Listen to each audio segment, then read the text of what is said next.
I always would get in trouble for daydreaming, talking too much, and trying to do my own creative thing and moving. So it was always like, Natalie's fidgeting, Natalie's not paying attention, Natalie's daydreaming, Natalie talks too much. It was like those four things. And I constantly would hear from teachers, if you'd only apply yourself. Welcome to Midlife Conversations. I am really looking forward to this conversation today because not only do I have one of my very, very dear friends on, but she's a fellow ADHDer. So she's just like me with that. Even though I think we have different types of ADD, we're going to talk about that. She's a naturopathic doctor. She specializes in hormones, women's health. She can help a whole gamut of things, but because she is ADD herself, she fully understands this. And she's got an interesting take on how hormones can play a role in ADD, and specifically how ADD symptoms can even worsen in midlife or be brought on in midlife. So I'm going to be asking her a lot of questions about this today. This should help give you clarity if you've ever wondered if you were ADD, if you wanted to know what you could do about it. I've got so many questions for her today. Thank you so much for being here today, Lauren. Oh, happy to be here. I'm excited. This topic I know is so important for women to hear about, and they aren't hearing about it. So I'm very passionate about this. And just a quick funny story, y'all. Just Lauren's my good friend. I'm recording this right now. It's 9:11 Pacific time. We were scheduled for 9 to 10:30 for this interview. And at 9:02, she was not on. And I texted her and said, are you coming? Are you coming? I texted her like 5 times. Then I called her. She's like, hey, what's up? I'm like, are you coming? She's like, oh, we're scheduled at 9:30. No, we're scheduled at. So we already started the tone in true ADHD manner. I love it, Lauren. But here we are. Here we are. And I actually, when it happened, at first I got, the usual, what's wrong with me? I can't get my ish together, all that. And then I said, you know what? This is perfect. This is the perfect way to start this particular topic interview. So, so great. It's great. So let's start first with ADHD versus ADD. I want to know when you learned that you have it. And I'm going to tell a little bit about my journey with this to begin with. I was that student, and I bet we have some of this in common, Lauren, but I was a student in school that I always would get in trouble for daydreaming, talking too much, and trying to do my own creative thing and moving. So it was always like, Natalie's fidgeting, Natalie's not paying attention, Natalie's daydreaming, Natalie talks too much. It was like those 4 things. And I constantly would hear from teachers, if you'd only apply yourself, if you'd only apply yourself. I'm still triggered by that when someone says, if you just apply yourself. What about you? Yeah, it's interesting because it was kind of mixed. I had some teachers who got me and they delighted in me and they loved my brain and they just were in that camp. And then I had the other teachers, specifically, I'm not going to call her out because I think she follows me on social media now, but one of my teachers in elementary school, I have it permanently seared, my name on the chalkboard with multiple checks next to my name because she couldn't stand me. And I was that kid in class. I was the one that was cracking up at the boy in the corner because he's eating glue. And it was the funniest thing. And it's like, that's what my brain was getting excited about at that moment. So she couldn't stand me. So my parents told me I had a learning disability. Which is funny because my parents were really believed in me and they always say, you can be anything you want, but they were like, you have a learning disability. So I would get like the special class for the learning disabled, which is so interesting because I have zero belief about that now. And you would think that would have affected me for the rest of my life, but it didn't. But I always viewed it as it's a gift, not a challenge. I don't know even how I intuitively knew that, but I knew if I was interested in something, I would excel. And if I wasn't, I couldn't pay attention. And I didn't like that the system tried to fix me and make me be interested in things I wasn't. 100%. That's so true. Yeah. It's like I historically would get straight A's in classes I was excited about, and other classes I would fail and I'd have to retake them. And I'm a doctor now and I failed multiple classes. So 100%. And I feel like I'll say this, somebody's going to hate on me for this. I don't care. That when Penelope, my daughter, was in school, because she's got the same thing with her, she's ADD and I love it. It makes her super creative. But when a teacher would start that, I was the one that would tell a teacher, maybe they shouldn't be so boring. It's kind of true. If you can you have to be able to cater to the different learning styles in your class, period. So some teachers can handle it and some teachers can't. And it's not the child being broken. So, and I think about my daughter was in Catholic school when she was little, and she had this one teacher that was teaching religion, and a lot of the kids weren't doing amazing in it, but my daughter excelled in that one particular class, like because she was super loving how the teacher taught. Like she was really Mm-hmm. interested in how the teacher taught. So Yeah. and she still to this day remembers that teacher because of how interesting she was. So Mm-hmm. I want to back this out, and we're going to talk a lot about midlife and how this affects us later. But Mm-hmm. when did this become, in your research and what you know, this thing that has to be treated for all kids with medication? Like, where did that even come from? Well, ADHD was first discovered in the early 1900s, and mainly was done, research on boys. It wasn't until the late 1900s and early 2000s that girls were brought into it. So, so there's been that big difference. But early on, there were stimulants that were used to help treat these symptoms, and I actually think that a lot of it is geared towards having these children fit in society, Mm-hmm. because once education became standardized in the 1900s, and exams came out and you had to fit the bill, that's where these particular kids really struggled to fit into that Mm. learning model. And that's when stimulants came around. So, and I'm And not tell me anti-stimulants. that about a stimulant too, because I think there's obviously different types of ADD. And I think not everyone has the kind where they need a stimulant. Like I know for me, a stimulant actually would create the opposite issue with me. Mm-hmm. It doesn't stimulate me more, it calms me down. If it's like it does a different thing. So what Yeah. help with that? Like, does everyone benefit from that, and what does it do for people? Yeah. So people with ADHD have less dopamine than the average person. And so if you imagine, let's say the average person has their dopamine here and ADHD is down here, and they take a stimulant that brings them up to here, and they just feel normal, they feel balanced. Okay. Unfortunately, low dopamine can make someone feel very anxious, actually. And Mm-hmm. because they're just running like a chicken with their head cut off, they're trying to keep up and all of that. So then once they have that higher dopamine level, then they feel competent, they feel more calm, they feel like they can kind of be on an even playing Which field. explains that opposite feeling I get, where I don't get ramped up, I just feel normal. Exactly. And that can happen with coffee for some. That can happen, it's interesting. Like chaos can be very calming for those with ADHD. Yes. It's Why is very that? like I'm in my zone. I mean, because that brings up the dopamine level to a normal level. And it's like, I'm made for this. That's how it feels. But the day-to-day stuff that stresses us out, we just don't get that dopamine rise from that. And that's why it's super difficult to keep up with the day-to-day and be on Okay. time for interviews. Let's talk more about this dopamine thing, because I've become increasingly aware of the dopamine deficit that I personally have, and noticing that I don't know how to just be still. Like it actually will make me anxious and sad if I am just Mm-hmm. sitting here. Like that doesn't Mm-hmm. work. And what I'm wondering, and if you've seen this too, I actually think cell phones have made the dopamine problem worse, because it becomes a 100%. crutch to get it real quick. 100%. Those with ADHD have a higher likelihood of addiction because we get that much needed dopamine hit. And that absolutely includes the phone. Everybody's a Mm. little addicted to their phones, but if you go into it grabbing your phone with low dopamine and you're finally getting that, you cannot get off your phone. It's hard to Yeah. get off of it. And that's why I have locked boxes all around my house with timers on it. So it's like, I can't do this. It's like, I feel like a slave to this device. So I'll throw it Mm. in there, put a timer on it. And it's like, wow, I can just relax now. I don't have that thing pulling my attention, but then it'll get replaced with something else. So you have to be careful. So I noticed, so ADDers typically have, it's like different zones. Like I'm not interested and I'm bored, or Mm-hmm. I'm in it and I'm hyper focused. It's like two Exactly. extremes.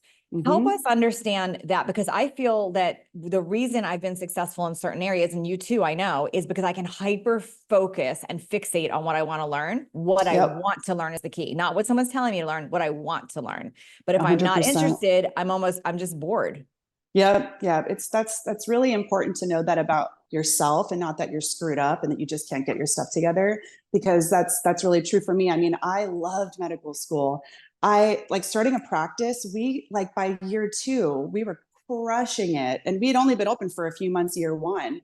And it was just based on that passion, that dopamine. And that's exactly what it is. But doing that for someone else with ADHD, that might have been the death of them, because they wouldn't have been excited about it. So I followed the Mm. passion. I knew, like, I chose naturopathic medicine, and I never changed my mind, because it's this umbrella of like endless possibilities of what I can do. So it works for me, you know? Yeah. So yeah, so you just really, you have to see what works for you. What happens with ADHD, it's not that you don't have enough attention, it's that it's misguided or misdirected attention. Or maybe it's perfectly directed, but we're just trying to fit in with society. I have a different view on that. But it's misguided direction. So you can hyper focus on something you're excited about, and then make it to where you can't focus on anything else. And getting interrupted with that is the most painful experience Mm. in my Yeah. in my experience, right? When you're hyper focused. Oh, I So can't. shifting Yeah. focus to other things is just really challenging. Yeah. And I know that's put a strain on my relationship at times, because I'll be, if it takes so much to get in the zone, like, I'm not interested, not interested. And then I'm like, focus.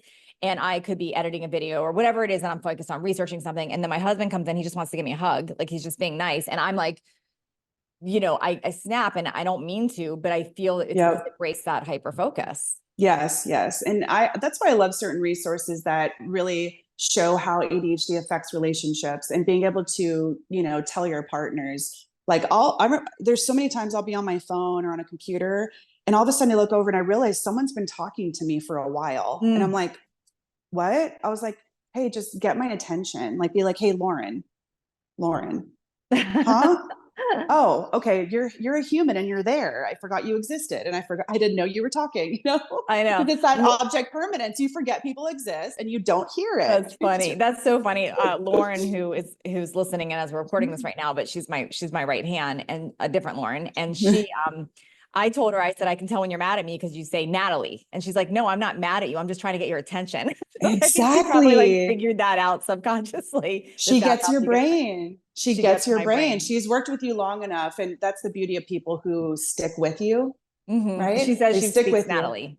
And I Yep. think that's also key. You have to have someone that speaks you. Like, she says, I like, I say that to speak my out. assistant. I say that to my assistant all the time. I was like, you get my brain. And she's like, I love your brain. I'm like, thank you for loving me. Okay, so Because yeah, you feel so much negative. One thing I want to say about ADHD that's huge, and I just want to make sure on this interview that people feel a hug, a virtual hug, because there's so much self-shame around this too. It's like, why mm, can't I get my stuff together? Like, I'm so messed up. And the data on this is staggering. By age 12, people with ADHD have heard more than 20,000 more like negative feedback yeah. than the average person, 20,000 more words of negative feedback. And so just imagine how that affects someone's identity.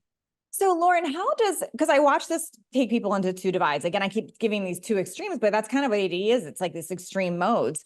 Mm-hmm. So we both had that. I know I had Mm-hmm. that before age 12. I know you had that. We had this extreme, like, all these things want. What makes somebody go down I'm the lazy, I can't do anything. Your parents are now worried about you, all the things, or you become super successful? Because there's a lot of very successful entrepreneurs with ADHD. What Yeah. makes that divide? Well, I think it comes down to understanding your brain. So for girls, we're diagnosed like a fifth of the time that boys are. So it's way less that we're diagnosed. So there's just the lack of understanding of the brain. But for girls, a lot of times that hyperactivity isn't in the body, it's in the mind. So the brain is Mm. really, really active, but on the outside, they look like they're daydreaming or ditzy or just like airhead, because a lot of times there's like in social situations too, there's a hard time kind of, at least there's a lot of processing issues for those with ADHD. So auditory processing and things Mhm. like that. So it can be hard to be in social environments. And then, so because of that, you have to mask and play, like for me, a lot of like playing charm or charisma to just kind of like, you know what I mean? So I've had Yeah. to mask in those Like, ways, but comedy was your thing, I think. Comedy. exactly, comedy and just quirky stuff. And sometimes it's because my brain is quick and I can think of things, but a lot of times it's deep down. I'm like, I don't know what the hell this person's saying. And I'm reading their body language. So I'm mirroring them, because what I do get is the emotions of what they're saying, because I'm really good with that. And Mhm. so I'm there with them and I'm listening, but the details aren't getting in. So that's a side thing. But again, for girls, they can appear to be aloof or daydreamy or whatever, or you might see a kid or a teenager. So I'm sure a lot of moms are listening, where it's like they can't get off the couch, they can't get off their phone. It looks like they're lazy, but they're not enjoying themselves. They're not just kicking back like in a vacation vibe. They are stressed out in their mind. There's so many things they have to do. They are so overwhelmed. So they just are shutting down in paralysis. I described it, my husband is the opposite of ADHD. And I know you've attracted people opposite of ADHD in your world too. Yep. And what I have tried to explain to him, it's kind of like his brain is like this nice organized filing cabinet. Like he can, this is not urgent right now. This can take time. Like he like files it all. My brain's like, and the only way to clear the brain is to like do the thing right then, like urgent, like do the thing, or it just creates this extra overwhelm. I mean, is that something you've experienced? Do you experience that? Totally. Quick starter. I'm like, I'll do things instantly right away. Like in our group chat with our girlfriends, you'll notice like, as soon as somebody's like, let's go here, I'm like, I've booked the reservation. It's at this time. It's that time. You want it done. I'm arranging it for other people. But if it's for my own thing, that's very different. So, but yeah, right away, I get things done quickly. And I think that's why my business was successful so quickly, is because I had to get into like, get stuff done mode right away. Otherwise it would have gone out of business. So I thrived on that high pressure. So I think having like deadlines for yourself is really important. That's why I did well in school, because I did well with structure and deadlines. So for a lot of these folks, as soon as they get out of school, they start flailing because they can't keep their stuff together. They don't have that structure to help them finish things, follow through on things, which is a big struggle. Talk to me about hormones and how this affects our ADD, because I'm guessing, I don't know, Lauren, I'm waiting because you're the expert on this. I'm guessing that probably worsens for teenagers with hormone fluctuations and then again in midlife. Yeah, definitely. I find because I'm treating the demographic of midlife. For a lot of these women in midlife, they finally get a diagnosis when their child gets diagnosed.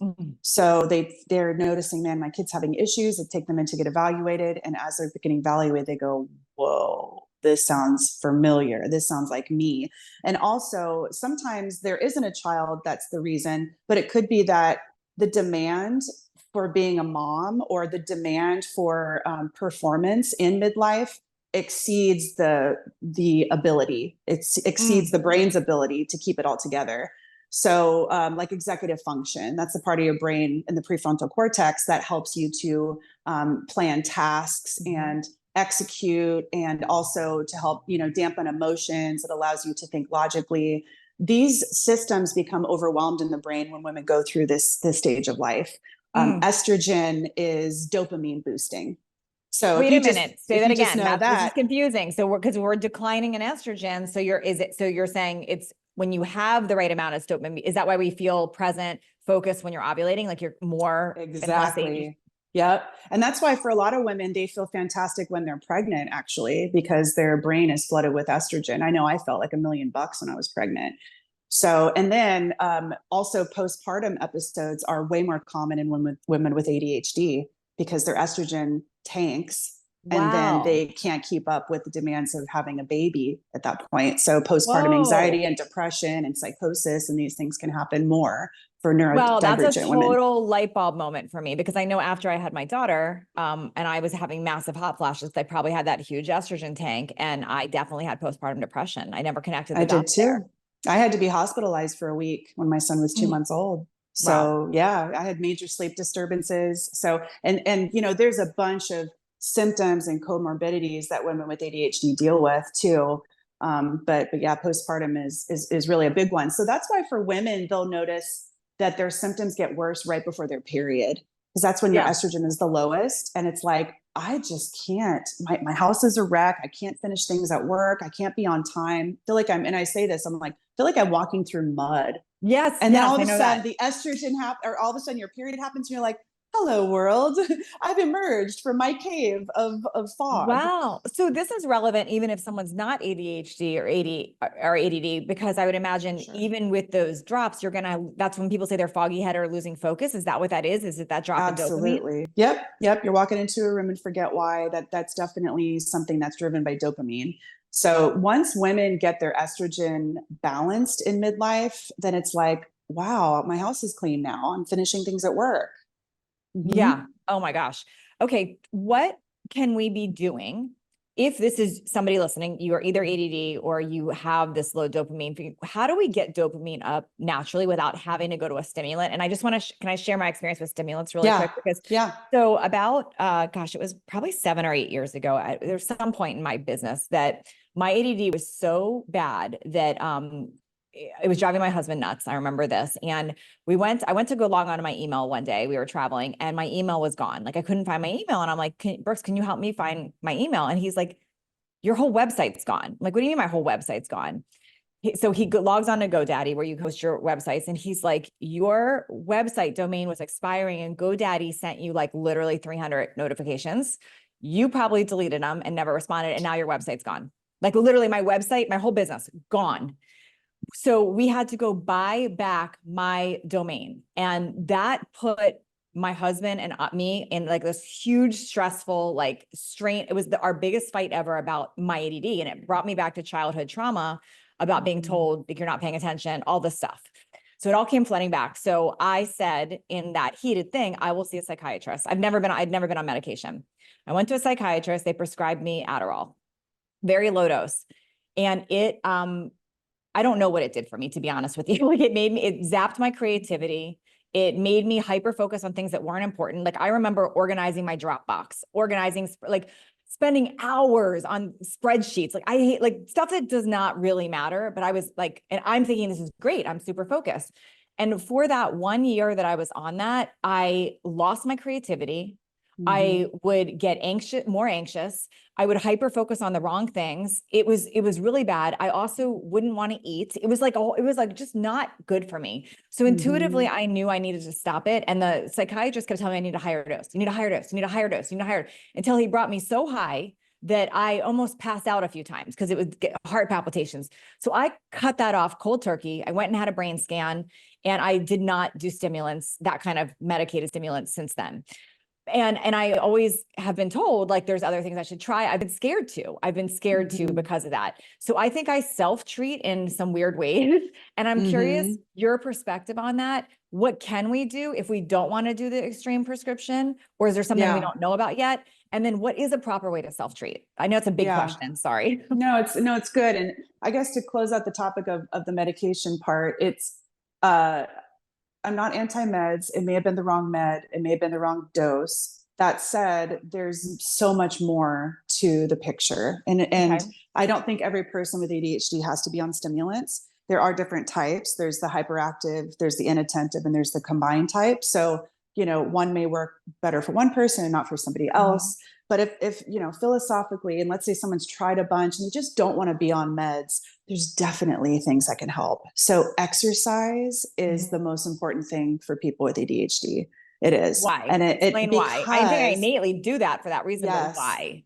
Well, because 2 reasons. Number one, it increases blood flow to the prefrontal cortex. That's the part of the brain that's not getting the blood flow. That's how I was diagnosed with ADHD. I got a brain scan, I got evaluated, and the prefrontal cortex part was like kind of cold. There wasn't blood flow going to it. Did you do the Amen Clinic scan or something else? That's what I did. I did the same thing. Yep. And it showed that for you? It showed me off the charts ADD.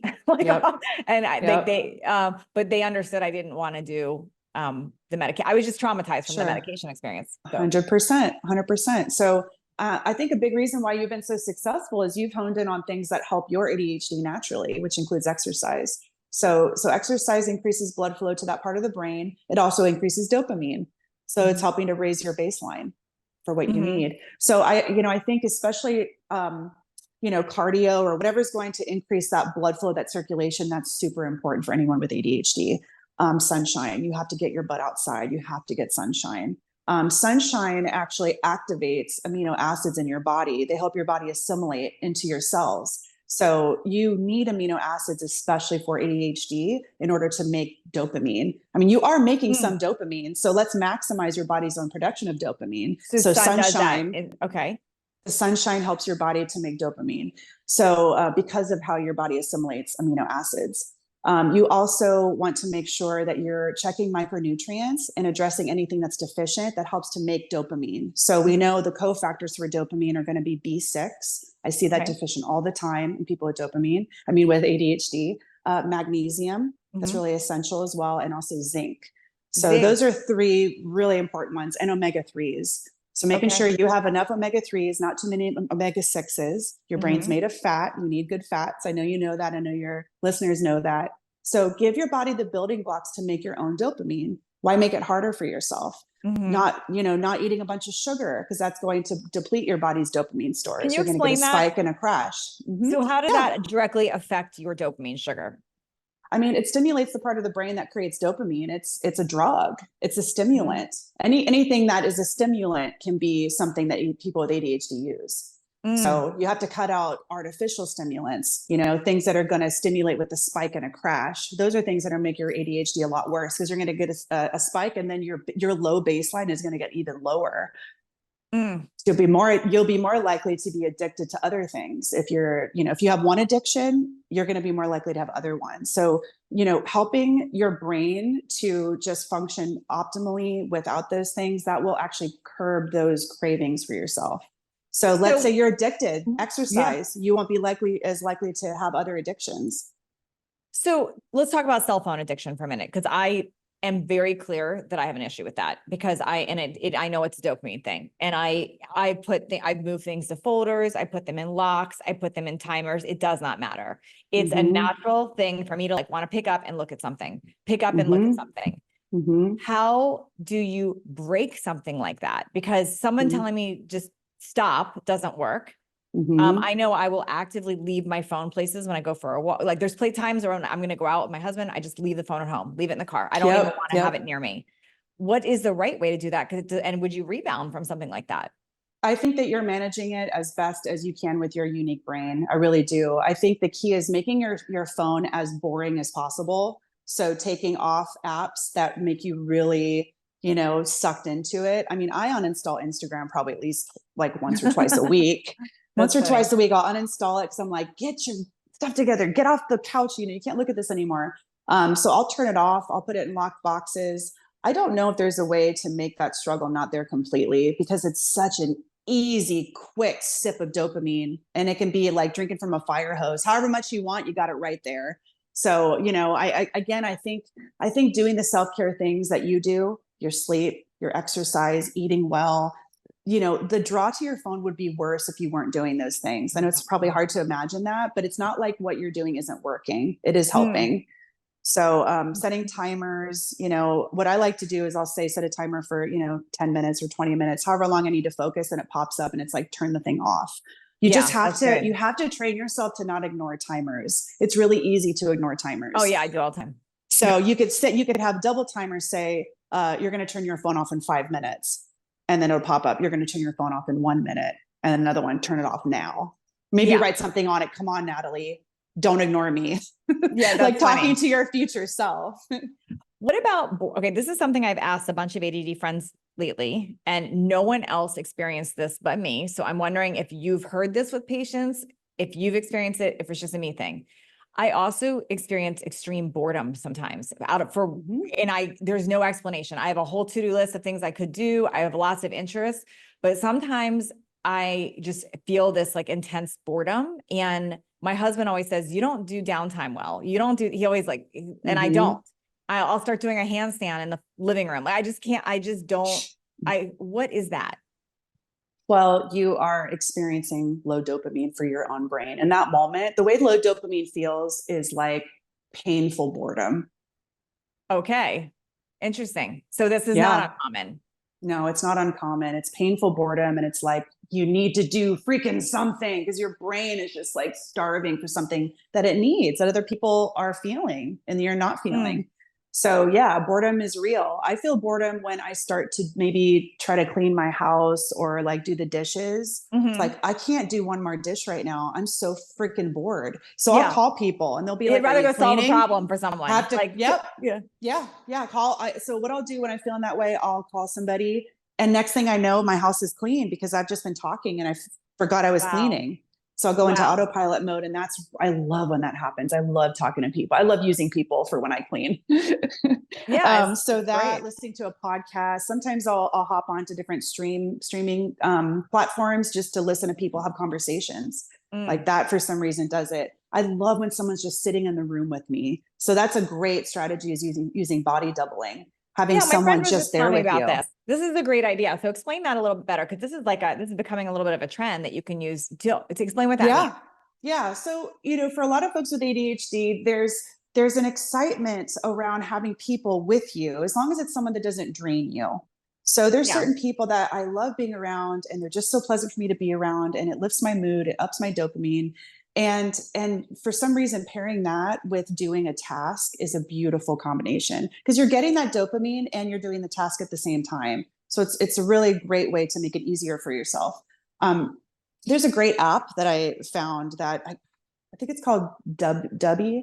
I want to say Okay. it's short for doubling, like body doubling, and it's for folks with ADHD. And all it is a video that's on of a couple. They're ADHD love. I love them. If you have ADHD, follow their account. They have great tips for people, in relationships who deal with this. But they have this app that's literally body doubling. They're doing their laundry while you do your laundry. They're doing Oh, their that's dishes while you're cool. doing your dishes. You're like in it with them. So you're like on the phone with them, you're on FaceTime, or how does this No, work? you're not. It's not live. It's recorded. So it's just on their app. They have a ton of different tasks and chores and stuff like that. So you mean like, so you like pull up somebody else doing laundry basically, and then you do laundry while they're doing it? Exactly. Why does that work? Why does that make it? Because it's like you're hanging out with them while they're doing it. Even though you're not actively talking to them, they're talking as they're doing it, kind of sharing about, their struggles doing it. And it's like you just feel like that sense of camaraderie that you're doing this with somebody.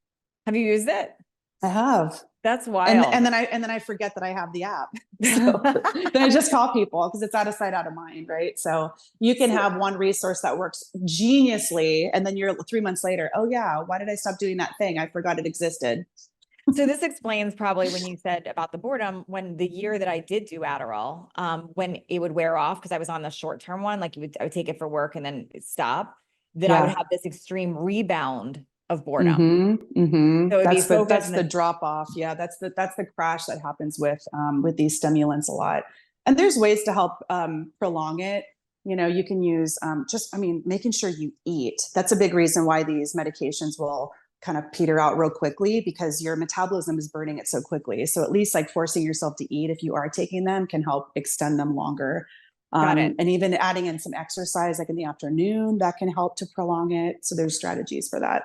How often do you recommend stimulants for patients versus trying to go about it natural ways? Well, there's not one solution for everybody. So for one patient, it might be microdosing every day is the way that works for them, because they Microdosing can't. stimulants? Microdosing a Interesting. stimulant every day, and then rounding it out with more supportive care. So exercise, nutrition support, maybe get some meal kits that are already made. You don't have to think about cooking. There's ways to make those things easier. Targeted supplementation with certain, B vitamins, herbs, maybe using hormones. So it's a great way to round it out, and then just doing that microdose every day. That might work for the person, Can because you yeah. explain microdose? Because not everyone knows what that means. Yeah. So let's say, something like Vyvanse, for example, full dose, maybe like 30 milligrams or 50 milligrams. Well, maybe 10 milligrams will be enough to give you a little bit of that support where, it's like Dr. Amen says, for those who need stimulants, it's like putting on glasses, like prescription glasses, you can see clearly Mhm. finally. So it's enough to where it clears things up enough. And then using the other things helps to, like support the dopamine more without the stimulant, How would full you, dose. for someone that wants to microdose, because I know that was not maybe this is part of the problem. When I did this, whatever it was, 7 or 8 years ago, microdose was not Mm-hmm. an option. So the pills came too strong. Is this something you Mm-hmm. do through a compounding lab? Is this something that's more common now? Yeah, you can do their compounding, but also you can just, kind of wiggle open the capsules and maybe pour half out, drink that. And then the next Oh, day, take the other half. So, but it's important to work with your doctor on all of yeah, those of course. little details. So how do you advise people listening that maybe they are not ADD, but they have a kid who is, or spouse that is, or coworker? What advice do you have for them on how to best support and interact with them so they also get what they need? So not just making it about the person with ADD at all, but how does that spouse, what do they need to know? So it just can be supportive Yep. both ways. Yeah. So I would say first step is educate yourself about it. When you learn about this condition, then you get a bit less frustrated because you understand what is going on internally with that person. You don't take things as personally, because it can feel like a personal attack sometimes. Like, this person doesn't respect me. They're lazy. I'm doing everything. That can be the perspective from those partners or from parents. Just like, why can't they just do this? It's so simple. Why can't you just pick your clothes up off the ground? Why can't you just, like, finish cleaning your room? Like, why can't you do the dish? Like, all these things really add up and create resentment. So if you learn about it, then you're able to understand it, and it puts it into perspective. Their brain is not like your brain. It's not like your brain. It's different. So just respect the fact that it's different, and respect the fact that there's things they're good at that maybe you're not good at. So everyone has their own, superpowers. So I would say first step is to learn about it. The second would be to look at ways that you're not getting your own needs met, and think about how you can do that for yourself. Are you taking time to, get out of the house, or are you bogged down with all the household chores? Do something that makes you happy. And I would say too, when you do communicate with your ADHD loved one, do it gently, because they take things a lot harder. We know that folks with ADHD have a lot more RSD, so rejection sensitivity dysphoria. We identify with rejection. We feel it intensely, so much more than the average person. So just try to tread lightly and be kind about it. And instead of, why can't you get this together? Why can't you do that? Why can't, just maybe come from a place of understanding, and like, how can we do this together? Hey, let's do it together. Let me help you. So I would say that's what I would say. I mean, obviously I'm not a partner of someone who has ADHD. I'm the person who has it. So it's hard speaking from my perspective, but that's what I've seen with other people is, just try to learn about it and not take it personally, and be understanding. I will say that's what's definitely worked for our marriage, with me and Brooks. Like, it's a forever thing. Like, I'll leave cabinets open. Like, he called, like, Natalie or something. He's like, I can tell you're in the kitchen, you started everything, but then like all the cabinets are open. And what's really interesting is we don't even do well with clutter or disorganization, but we create it. So it's like, so there's that. But I will say what helped us is Brooks really learning about it and not trying to change me. And then also he really does look for the strengths in ADD. Like, he loves my creativity. He loves my quick start. He loves like some of the things I do there. So he's finding the gratitude in that. And then I've had to work compassionately for what he needs too. Like, he really likes structure and order. So that has helped me. I might not always see the open cabinets, but I am more aware of it. I will say it's not fixed, but I'm more aware because it's important to him too. Yeah. Just the other day, Eric and I were at a beach party, and he arrived later than I did. When I arrived, I had things that were in the car I needed help with bringing down. So I left them in the car. So I said, okay, well, let's go to the car together. So we walk like a solid 10, 15 minutes, and we get to the car, and the driver's side door was left open, not even unlocked, open. Oh, wow. Yeah. I opened the door when I got out. I went to the trunk. I realized there's too much stuff for me to carry. I shut the trunk, and then I continued to walk around the car. And then I went to the beach thing. I didn't even shut the door. So, and he didn't beat me up about it. He just is like kind of shaking his head and sort of laughing a little bit. And it's like, we had humor around it, and then we just kept it moving.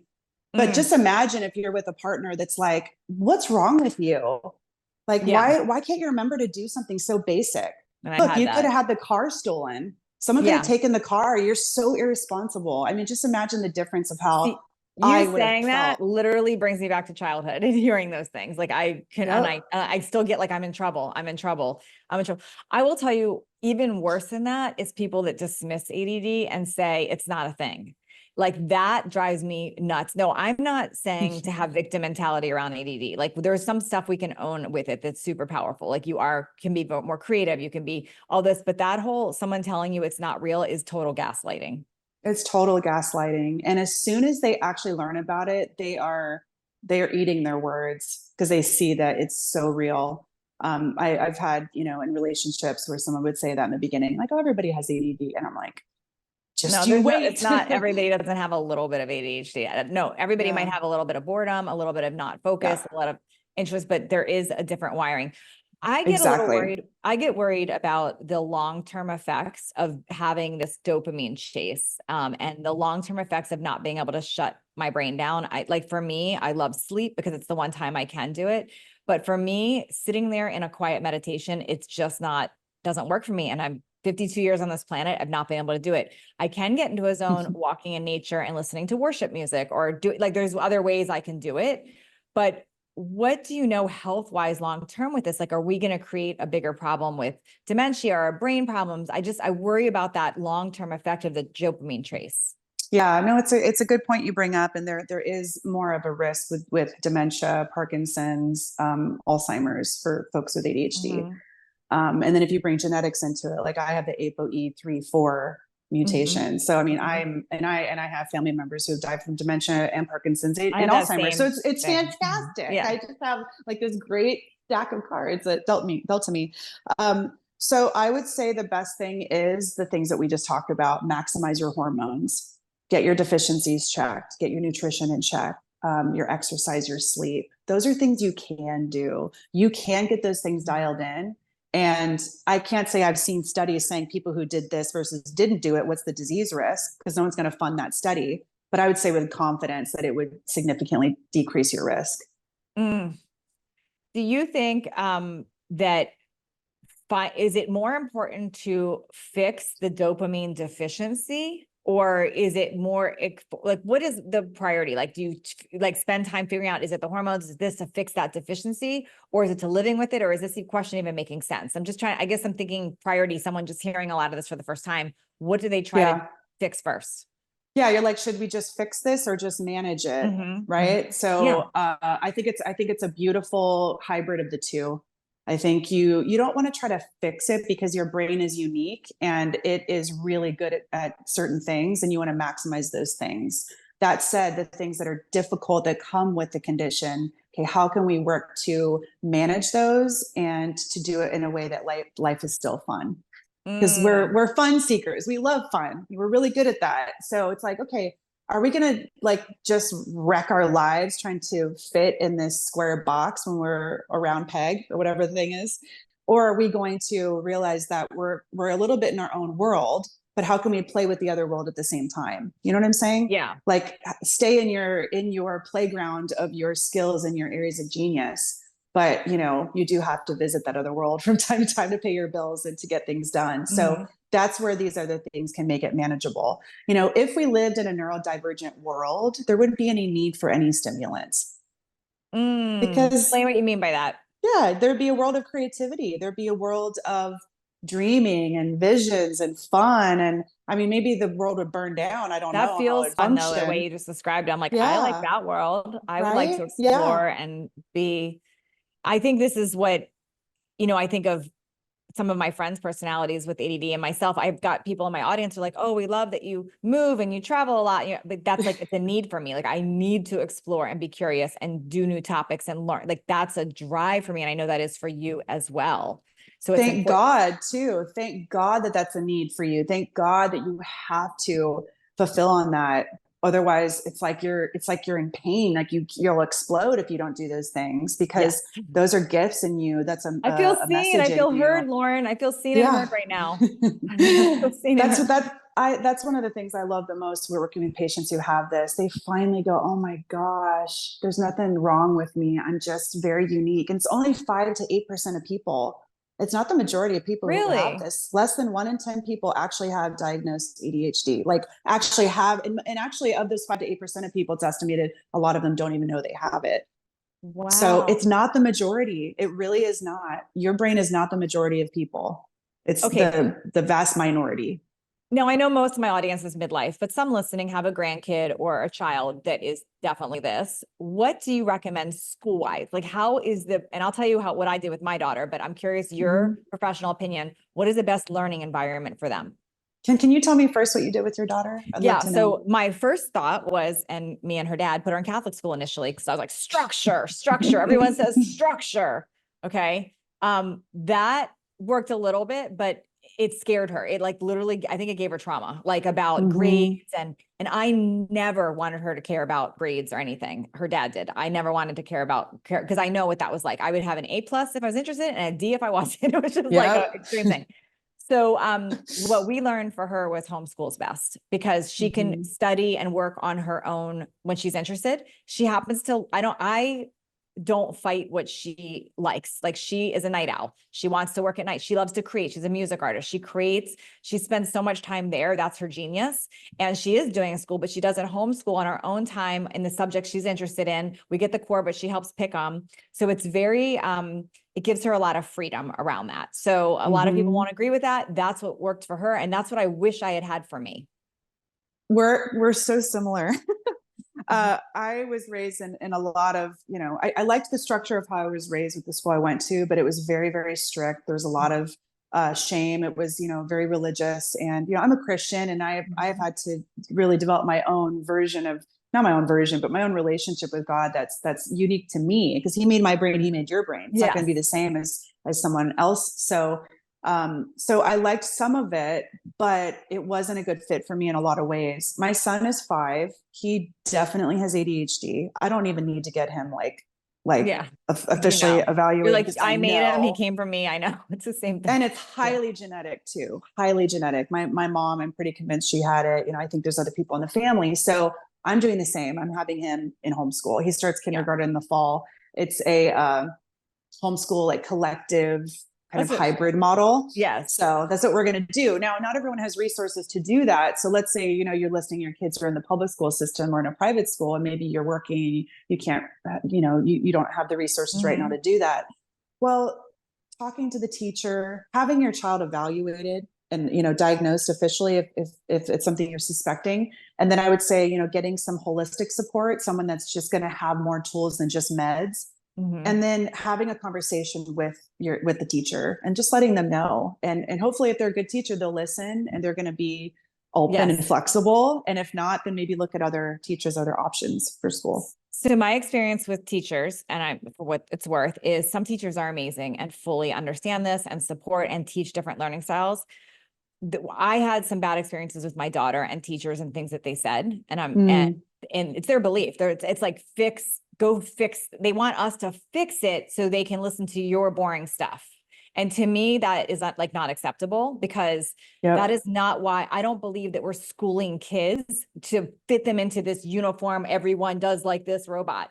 So maybe you as a parent listening, that's how you feel. I want kids, our future generations, to be creative thinkers. I want them thinking outside the box.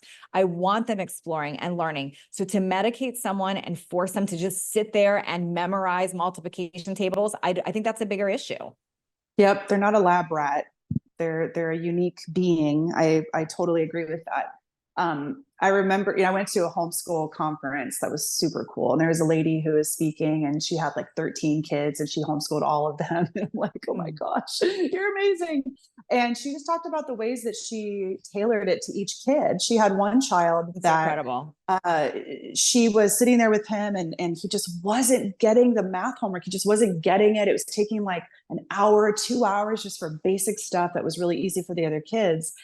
And one time she walked away and went to go do something, came back, and the homework was done. He did it on his own. And she's like, how did you do that? And he just, well, I just did it. And so she tried that in the future. She walked away, and what she saw was he would get up and he would move around, and he was like getting under the table, and he was doing this and doing that. But he ended up doing the work, and he got it done quickly because he was moving, and that's just how he needed to do it.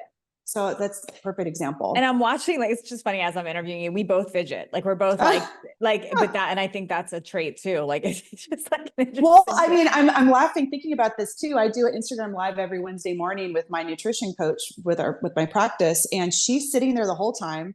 Her hair is done. Yeah. It looks like she's been preparing for this for the whole morning. I come on, I'm disheveled. I have my robe on. I'm drinking something. I'm walking around because I'm still like figuring out where I'm going to sit and do it. And I actually think it helps people to stay engaged, because they're like, where is she now? What's she doing now? Yeah. So I talked with Christy about it later. I was like, oh gosh, like what? She's like, no, I think it's a good thing. But it's just funny. So funny. If you guys look at it, it's comical, the difference in just our styles of how we can sit there. Totally.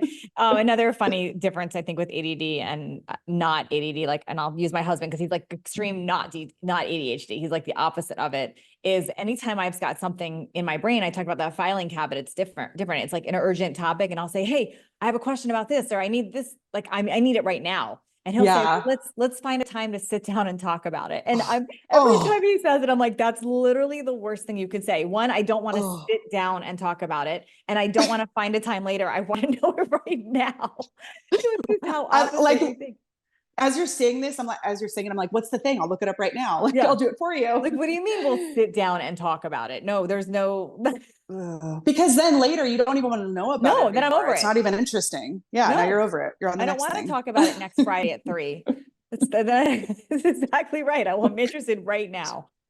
Oh, that's So so he's hard. learned, I should have him do an episode about like living with people with ADHD. This would be perfect, because the other thing that goes with this is that he's learned, if I have an idea, we're doing her idea. Because if I have the idea, that's the energy right then. If you ask me to do my idea 6 weeks from now, it's gone. The boat has left. It's Yep. gone. Yep. It's not even a good idea anymore 6 weeks later. For some, like in my head, I'm like, what was So he that? stopped fighting Yep. me on that. Like if it's especially in business, it's like, if this is your idea, he doesn't try to tell me a different idea, because that's not the idea I'm excited about.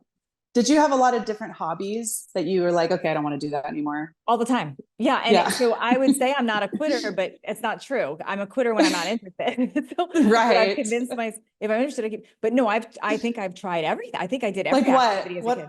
What are the different hobbies that you've abandoned? Well, let's start as a kid. I mean, I was ice skater, gymnastics, ballet, jazz, tap, like clarinet, piano. I did everything. Horseback riding, rollerblading. I did everything. And then as an adult, I think that's maybe not as much, but I'm an explorer now. I need to travel. I need to see different things. Yeah. And if you don't, you feel depressed, right? You Totally feel depressed. I landlocked think I need and to move a lot uninspired. too. Like apparently I move every couple of years. I think it's part of Yeah. it. Yeah, I know. I remember someone asking me, like, what makes you really happy? Like, what puts you in a good mood?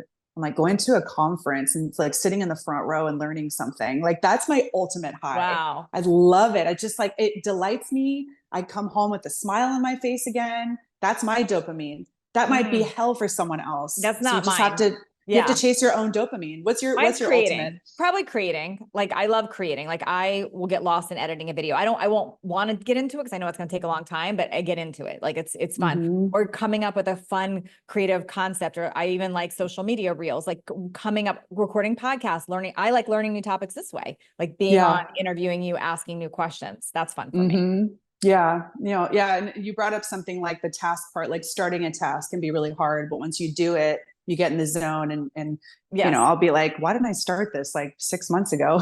once I actually start, because usually it's fun or even really easy to do. Can I ask you I'm gonna ask you a tough personal question. If you don't want to answer it, you don't have to, but this is Lauren, a year ago lost her spouse. And I know Jason was super helpful with your ADD, like super helpful. How did that trauma, because not just losing your spouse, but also losing the support system, what did Mm-hmm. that create and how did you find normalcy in that? I know it's a big question. Well, I think if it weren't for the GoFundMe and for people helping me, I probably would have like lost my house and lost my business. Mm, Because everything was so hard to manage, so hard to keep up with. I remember feeling just paralyzed on the couch because, again, going back to your executive function, so the same part of the brain that does things around the house was the same part of the brain that helps to calm my emotional response to my husband dying. So obviously my emotional response was maximized at that time. And there's no way I could have kept up with anything aside from that. So the house was complete chaos. right. I wouldn't have had any food. But I had a meal train. People delivered food to me, 57 meals. I love that it was 57. I love 57. That's 57 meals were delivered every day, it was almost 2 months. And because of the GoFundMe, I was able to take time off work and pay my bills and everything. But without it, it would have been, I don't even know. It's hard to even say what it would have been like wow. for me. So have you learned things from that? I'm just curious because that was a support system. That was something that was like super in place for you.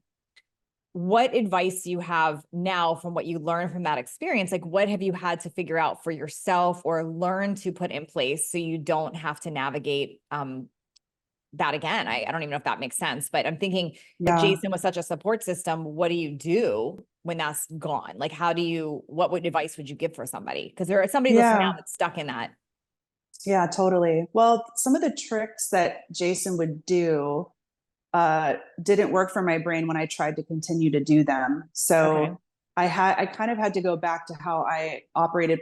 Like there's the version of Lauren when I'm in a relationship and I'm supported, and there's the version of me when I don't have anybody like that. Mm, And when I don't have anybody like that, I still have to figure it out. I still have to function. yes. So that's when I do things in a way that works for me. So like paying my bills, everything is on auto pay. If something's not on auto pay, I will repeatedly not pay it. I'll get late fees. I'll go to collections. I've I do done the that a same million thing. times. I just put it in place. I don't put the whole thing on auto pay, but I definitely put like a huge chunk on all my credit cards. That's Yep. automatic. So I just know that's always Yep. going to be there. Exactly. I can't tell you how many times I had to have my dad bail me out of credit card debt 2 or 3 different times. Now, I don't know how, by the grace of God, I have no credit card debt, but but now I pay it off every month. And even if I feel like I'm going to almost overdraw my banking account, I will pay it off every month because all it's going to take is like a month or two of not paying it. And it's like, I can't get on top of it again. So, but I do auto pay. I auto save. If I didn't do that, I wouldn't have any money to my name. So I have that go-to, life insurance policy. Smart. I've been doing that since my early 30s. So over 10 years, I've consistently saved. And that I'm very proud of. Like, I feel That's like for a really lot of good. people, they're like, okay, you saved. Like, no, I saved. That's crazy. That's really good. Yeah. So I try to, sometimes my house still gets very chaotic. I haven't figured this out for myself. I definitely haven't. It goes through spurts where my house will be super, super clean or totally chaotic. But I do have people coming every 2 weeks to clean my house. So it's never really, really dirty. It just gets very messy. So the best way to clean my house, I've noticed, is to have people come over. If someone's coming over, I always clean it. Yes, that social pressure. And plus you have a quick deadline too. Yeah. So if I know like, all of a that sudden people are, it's important. That's but it funny. has to be like today. If they're like, I'm going to come over on Friday, I won't plan No. things enough to have it good by Friday. It's one of those, oh, we're coming over tonight. It's like, okay, cool. And it's like turbo That's mode. funny. This is so helpful today, Lauren. I love talking with you because it makes me feel normal. Hopefully everybody listening, if you're finding yourself in this, it helps you feel a little bit more normalized because it's not an abnormal thing. I think it's actually a gift. If someone wants to work with you, they want to find you, how do they find you? And do you take clients outside of California where you're based? Yes. Yeah. So I would say there's the Dr. Low. If you want to learn more about like my online content, all of that stuff, you can go check out the podcast, Dr. Low Show. I haven't done I kind of forgot I have a podcast, if I'm being honest. So I got to remember I have one. I did that with my YouTube channel, Lauren. I'm about to restart it. I literally forgot I had a YouTube channel. I'm like, I have done almost 400 episodes and I've done it for 13 years. I've had a podcast. I'm like, oh yeah, I have a podcast. I got to do that. I mean, when Jason passed, like everything just totally whatever. So I'm going to get back to it, but there are many, many, many recorded episodes that are so good that are about all these different topics. I haven't done a lot on ADHD, actually. I need to do that. So that would be, if you want to learn more about this content, follow me online. I'm very active on Instagram. And then if you want to be a patient and have me do some lab work and get to the root of things and help you, I'm a really good, this sounds cocky. I'm a good doctor and I'm good, especially with patients dealing with this stuff because I get it. And I have a very organized, systematic mind when it comes to you. When it comes to me, not so much. So personal struggles for me have no bearing on my ability to help people. And so I feel very confident that anyone dealing with this, I can really help you. And I work with patients all over the country. So it's all virtual. Okay. I had an in-person clinic for 10 years. It's been virtual for 3 years. The math is not mathing, but you get it. Amazing. We recorded this podcast live. I invited my membership in to listen in and to ask questions after. If you want to be a part of my live podcast where you can listen in before we release the episode and then also be on to ask my guest experts your own questions, that we don't record that part for the podcast, but we have it for the membership. You can go to midlifeconversations.com/live. Again, it's midlifeconversations.com/live. Thank you so much, Lauren, for being here. All right. Thanks, guys.